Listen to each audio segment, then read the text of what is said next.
মত প্রকাশের স্বাধীনতা এটা আমাদের মত প্রকাশের স্বাধীনতা এটি আমাদের সংবিধানের একটি মৌলিক অধিকার। আমাদের কনস্টিটিউশনের আর্টিকেল 39-এ একটা পার্টে মত প্রকাশের স্বাধীনতার কথা বলা হয়েছে এবং আন্তর্জাতিক আইনেও ইউনিভার্সাল ডিক্লারেশন অফ হিউম্যান রাইটসের আর্টিকেল 19-এও মত প্রকাশের স্বাধীনতার কথা বলা হয়েছে। এখন মত প্রকাশের স্বাধীনতার আলাপটা আসলে কেন আসে বারবার? বাংলাদেশের মধ্যে মত প্রকাশের বর্তমান, অতীত এবং ভবিষ্যৎ চিত্র নিয়ে আসলে মূলত আলোচনা। আমরা যদি দেখি যে স্বাধীনতার পরে গত 55 বছরে মত প্রকাশের স্বাধীনতা সুরক্ষার বিষয়ে যারা দায়িত্বে ছিলেন, যারা রাষ্ট্র পরিচালনার দায়িত্বে ছিলেন, তারা কি করেছেন এবং তাদের সুরক্ষার চেয়ে তারা কতটুকু লঙ্ঘন করেছেন, আমরা যদি বিষয়গুলো আরও একটু স্পষ্ট করি তাহলে আমরা দেখতে পাবো যে বাংলাদেশের মত প্রকাশের স্বাধীনতা লঙ্ঘনের কালো যুগ বলা হয় আওয়ামী লীগের 17 বছরের শাসনামল। সেখানে শুধুমাত্র একটা কার্টুন আঁকার কারণে আমাদের লেখক মুস্তাক ভাইকে কারাগারে কাস্টোডিয়াল টর্চার করে তাকে সেখানে হত্যা করা হয়েছে। শুধুমাত্র কার্টুন শেয়ার করার কারণে কার্টুনিস্ট কিশোর ভাইকে গুম করা হয়েছিল। একই সাথে মত প্রকাশ করার কারণে আমাদের প্রয়াত ডক্টর জাফরুল্লাহ স্যারকে মাছ চুরির মামলা পর্যন্ত দেওয়া হয়েছে।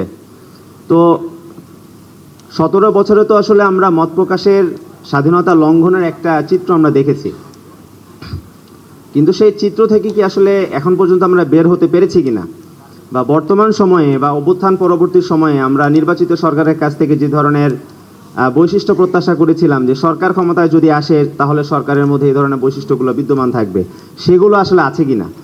যদি আমরা লক্ষ্য করি যে বর্তমান সরকারের মধ্যেও সেই বৈশিষ্ট্যগুলো আছে কিনা, তাহলে আমাদের কাছে স্পষ্টভাবে প্রতীয়মান হবে যে এই প্যাটার্নটা আসলে মূলত বদল হয়েছে। আগে digital security act, cyber security act, ICT অ্যাক্টের নামে সাংবাদিকদেরকে তাদের যে অধিকার, সেই অধিকার থেকে বঞ্চিত করা হয়েছে। আমরা দেখেছি যে প্রথম আলোর সাংবাদিক শামসুজ্জামান ভাইকে কিভাবে গ্রেফতার করা হয়েছিল, তার জন্য আমরা আন্দোলন করেছিলাম। কিন্তু এখনকার চিত্র কিন্তু একদমই ভিন্ন।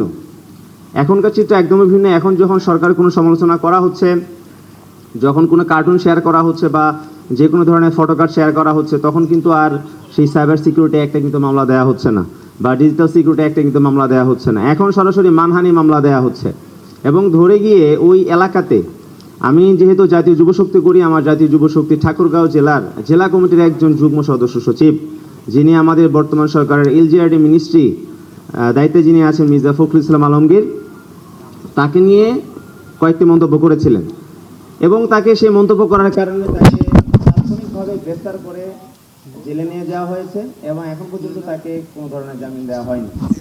আইনজীবী মারফত আমরা জানতে পেরেছি যে যিনি জাজ, যে কোর্টে এই মামলাটি বর্তমানে আছে, সেই জাজ পর্যন্ত শঙ্কিত। যদি তাকে জামিন দেওয়া হয় তাহলে হয়তো সেই বিচারকের উপর কুদৃষ্টি পড়তে পারে বা সেই বিচারক হয়তো সরকারের রোষণালয়ে পড়তে পারে। তো মত প্রকাশের স্বাধীনতা লঙ্ঘনের যে চিত্র, সেটি কিন্তু আসলে বন্ধ হয়নি, সেই চিত্র কিন্তু আমরা বর্তমানেও দেখতে পাচ্ছি। অর্থাৎ এটা একটা পলিটিক্যাল প্র্যাকটিসে পরিণত হয়েছে এবং বাংলাদেশের প্রেক্ষাপটে যদি আমরা দেখি যে পলিটিক্যাল প্র্যাকটিসটা এটা কিন্তু কখনো শেষ হয় না। একটা প্র্যাকটিস যখন স্টার্ট হয়, এই প্র্যাকটিসটাকে বন্ধ করার জন্য কতগুলো উদ্যোগ আমাদের পক্ষ থেকে, রাজনৈতিক উদ্যোগ, সরকারের পক্ষ থেকে কিন্তু সেই ধরনের রাজনৈতিক উদ্যোগ এবং বাংলাদেশের রাজনৈতিক পরিসরে এই ধরনের উদ্যোগ যদি গ্রহণ করা যদি না হয়, বাংলাদেশের মত প্রকাশ স্বাধীনতা নিশ্চিত করার জন্য আমরা কি করতে পারি? আগে যে প্যাটার্নে যেভাবে দমন নিপীড়ন করা হতো, এই দমন নিপীড়নের প্র্যাকটিস থেকে যদি আমরা বের হতে না পারি, সে উদ্যোগ যদি গ্রহণ করা যদি না হয়, তাহলে কিন্তু আবারও হয়তো আমরা সেদিকেই যাচ্ছি যেদিকে শেখ হাসিনা আমাদেরকে নিয়ে গিয়েছিলেন। আজকের অত্যন্ত গুরুত্বপূর্ণ একটি টপিক হলো মানবাধিকার।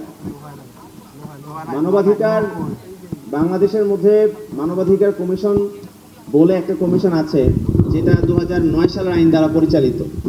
লক্ষ্য করবেন যে আওয়ামী লীগ ফ্যাসিজম শুরু করেছিল যখন তারা ক্ষমতায় আসছিল। কিভাবে তারা আসলে মূলত ফ্যাসিজমটা শুরু করেছিল? তারা শুরু করেছিল মানবাধিকার কমিশন আইন প্রণয়ন করার মাধ্যমে। তারা 9 সালে এমন একটা আইন প্রণয়ন করছে যে আইনের পূর্ণ কর্তৃত্ব সরকারের হাতে বিদ্যমান। অর্থাৎ একটা মানবাধিকার কমিশন সে চাইলেও সরকারের বিরুদ্ধে কোনো কিছু বলতে পারে না, কারণ সেই সরকারের স্বাধীনভাবে তদন্ত করার কোনো ধরনের এখতিয়ার সেখানে নাই বা ছিল না। আমাদের অভ্যুত্থান পরবর্তী সময়ে আমাদের কাছে অনেক বড় একটা সুযোগ এসেছিল যে মানবাধিকার কমিশন অধ্যাদেশ 2025, যেটাতে স্বাধীন তদন্ত কমিশন বা স্বাধীনভাবে তদন্ত করার একটা ক্ষমতা কমিশনকে দেওয়া হয়েছিল। এবং সবচেয়ে গুরুত্বপূর্ণ বিষয় হলো এই মানবাধিকার কমিশন অধ্যাদেশের সাথে জুলাই গণঅভ্যুত্থান সুরক্ষা ও দায় নির্ধারণ যে অধ্যাদেশ, যেটা পরবর্তীতে আইন করা হয়েছে কয়েকদিন আগে, সেই আইনের একটা যোগ সাগজ আছে। জুলাই গণঅভ্যুত্থান সুরক্ষা ও দায় নির্ধারণ অধ্যাদেশের ধারা 5-এর মধ্যে বলা আছে যে যদি অভ্যুত্থানকারীদের বিরুদ্ধে কোনো ধরনের অভিযোগ, হত্যার অভিযোগ যদি কেউ উত্থাপন করতে চান, তাহলে তাকে 2025 সালের যে মানবাধিকার কমিশন অধ্যাদেশ আইন হয়েছে, সেই কমিশনের সেই অধ্যাদেশের অধীনে গঠিত কমিশনের কাছে সে অভিযোগ দায়ের করা যাবে এবং সেই কমিশন সেটাকে নিরপেক্ষ তদন্ত করতে পারবে। কিন্তু মানবাধিকার কমিশন অধ্যাদেশ যখন বাতিল হয়ে গেল, তখন কিন্তু এই কমিশন হয়ে গেল 2009 সালের কমিশন, যে 9 সালের কমিশন সরকার দ্বারা নিয়ন্ত্রিত। আমাদেরকে বলা হয়েছে যে আমাদেরকে সুরক্ষা দেয়া হয়েছে, আমাদের দায় মুক্তি দেওয়া হয়েছে, কিন্তু আদৌতে এই ক্লজ রাখার মাধ্যমে, অর্থাৎ ধারা 5-এর মাধ্যমে আমাদেরকে আজীবনের জন্য অরক্ষিত করে ফেলা হয়েছে। এবং আমি সরকারের কাছে আমরা আহ্বান জানাবো যে এই কাজটা কেন করা হলো।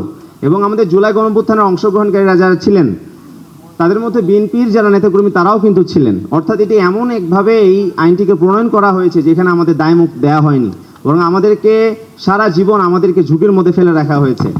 এবং আমরা বলবো যে এই যে সরকার মানবাধিকার কমিশন অধ্যাদেশ বাতিল করার মাধ্যমে এই যে আমাদের জুলাই গণঅভ্যুত্থানে অংশগ্রহণকারীদের সাথে যে একটা প্রতারণা করলো, সেটি একদমই অনাকাঙ্ক্ষিত ছিল এবং এর দায় একমাত্রই বর্তমানের এই বিএনপি সরকারের। একই সাথে বলবো যে বাংলাদেশের নিকৃষ্টতম মানবাধিকার লঙ্ঘনের যে কাজ হয়েছে এতদিন ধরে, সেটি হলো গুম। আমরা ফর দ্য ফার্স্ট টাইম 55 বছরে আমাদের হাতে একটা সুযোগ এসেছিল যে গুম প্রতিকার ও প্রতিরোধ অধ্যাদেশের মাধ্যমে গুম করলে শাস্তি পেতে হয়, আইন শৃঙ্খলা বাহিনীর বিরুদ্ধে শাস্তির বিধান আছে, এই সংক্রান্ত একটা আইন আমরা পেয়েছিলাম, কিন্তু সেটাকে আমরা পরবর্তীতে আইনে পরিণত করতে পারিনি।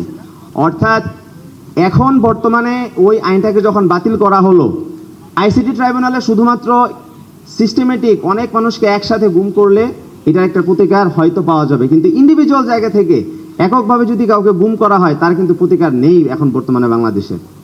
অর্থাৎ গুম নিয়ে কোনো আইন কিন্তু বর্তমান বাংলাদেশের মধ্যে নাই।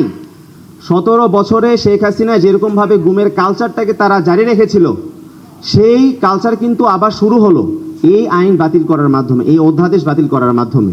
তো এইটি আসলে জাতির জন্য দুর্ভাগ্য এবং অবশ্যই এটি বিএনপির জন্য একটি কলঙ্ক। আমরা ধীরে ধীরে এই বিষয়গুলো আমরা অবশ্যই স্পষ্ট করব। এই সরকার বর্তমানে আসার পরে যেটি শুরু করেছে যে ক্ষমতা কাঠামোর হ্রাস হয় বা ক্ষমতা কমে যায় বা জবাবদিহিতার আওতায় আসার সুযোগ রয়েছে, এই ধরনের সকল রাস্তা কিন্তু বন্ধ করে দেওয়া হয়েছে। বাংলাদেশের মধ্যে একটা সরকারকে অ্যাকাউন্টেবল করার জন্য দুইটা ওয়ে থাকে, একটা হলো একটা স্বাধীন মানবাধিকার কমিশন, অন্যটি হলো একটি স্বাধীন বিচার ব্যবস্থা। স্বাধীন মানবাধিকার কমিশন সেটি আমরা করতে পারলাম না, এবং একই সাথে আমাদের যে বিচার বিভাগের যে স্বাধীনতা, আলাদা সচিবালয় প্রতিষ্ঠা, সেটাই কিন্তু আমরা করতে পারিনি। অর্থাৎ এরকমভাবে জবাবদিহিতার ঊর্ধ্বে থাকার যে প্রবণতা, এই প্রবণতা কিন্তু ফ্যাসিবাদী প্রবণতা। এই প্রবণতার দিকে যদি বর্তমান সরকার হাঁটতে থাকে, তাহলে এটা কিন্তু তাদের আবারও দীর্ঘমেয়াদী ক্ষমতার বাইরে থাকার একটি বড় কারণ হবে। তো আমরা আশা করব যে সরকার এই ধরনের প্রবণতা থেকে বের হয়ে আসবেন। অভ্যুত্থান হয়েছে, সবার মাইন্ডসেটের একটা বড় পরিবর্তন হয়েছে, জেনারেশন দেশ নিয়ে কথা বলা শুরু করেছে, ইয়াং জেনারেশন দেশ নিয়ে একটা সোচ্চার ভূমিকায় আছে। তো সরকার যদি ইয়ুথদের পালস যদি বুঝতে না পারে, তাহলে কিন্তু সরকারকে আবারও একটা অভ্যুত্থানের মুখোমুখি কিন্তু হতে সরকারকে হবে। তো সেই জায়গা থেকে আমরা বলবো যে সরকার যেন এইসব বিষয়গুলোতে অবশ্যই যেন দৃষ্টিপাত করেন এবং একই সাথে মানবাধিকার কমিশন অধ্যাদেশ যেটাকে বাতিল করা হয়েছে, সেটাকে যেন অবশ্যই বিরোধী দলের সাথে কথাবার্তা বলে যেন আবার যেন পাশ করা হয়।